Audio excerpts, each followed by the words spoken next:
What's the one thing that can make or break your career, and it's not your skill set or experience, but rather something much simpler? That's a great question, and I think the answer is networking, as it can open doors to new opportunities and help you build relationships that can last a lifetime.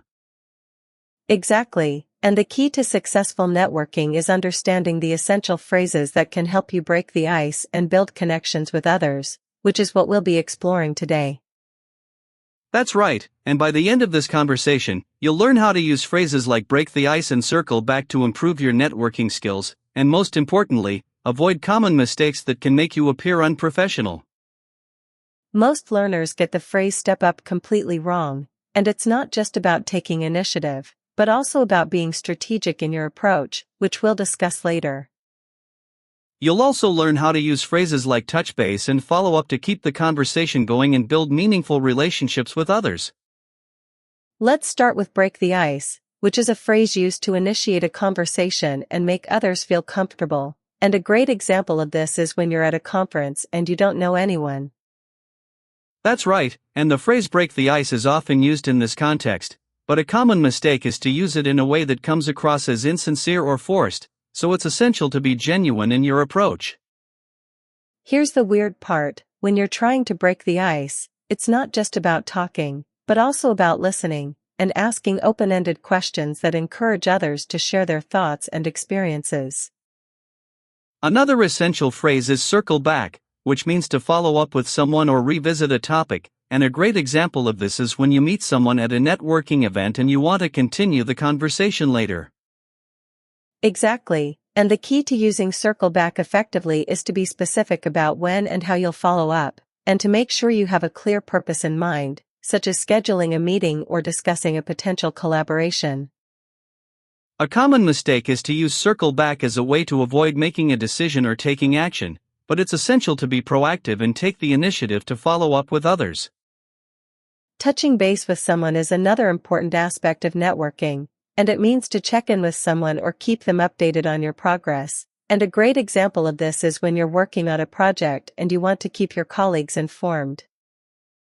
That's right, and the phrase touch base is often used in this context, but it's essential to be mindful of the other person's time and to keep your updates brief and to the point, and to avoid using it as a way to procrastinate or avoid making a decision.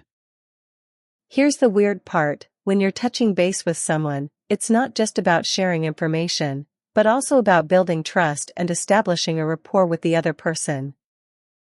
Reaching out to someone is another essential phrase in networking, and it means to contact or connect with someone, often for the first time, and a great example of this is when you're looking for a job and you want to connect with someone in your industry. Exactly, and the key to using reach out effectively is to be clear and direct in your message, and to make sure you have a specific purpose in mind, such as requesting advice or exploring potential opportunities. A common mistake is to use reach out as a way to ask for favors or to promote yourself, but it's essential to be respectful and considerate of the other person's time and interests. Stepping up is another important aspect of networking, and it means to take initiative or assume a leadership role, and a great example of this is when you're working on a team project and you want to take charge and lead the group. That's right, and the phrase step up is often used in this context, but it's essential to be mindful of your own strengths and weaknesses, and to make sure you're taking on a role that aligns with your skills and interests. Here's the weird part: when you're stepping up, it's not just about taking charge, but also about being willing to learn and adapt, and to take feedback and criticism from others. Following up with someone is another essential phrase in networking, and it means to check in with someone after an initial conversation or meeting, and a great example of this is when you meet someone at a conference and you want to continue the conversation later.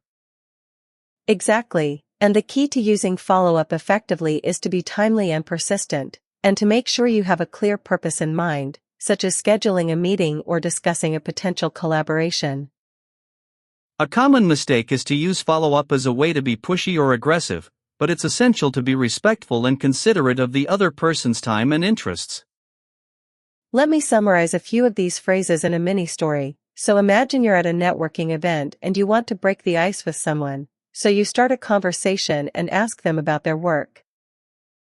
That's right, and then you might say you'll circle back with them later to discuss a potential collaboration, and you make sure to follow up with them a few days later to keep the conversation going. Today's challenge is to use one of these phrases in a real-life situation, so try using touch base or reach out in a conversation today, and share your experience in the comments below. If you enjoyed this conversation, subscribe for daily English practice, and you'll get access to a new conversation every day on a different topic. Tomorrow, we'll be discussing the essential phrases for giving and receiving feedback, so be sure to tune in and learn how to use phrases like give feedback and receive feedback to improve your communication skills.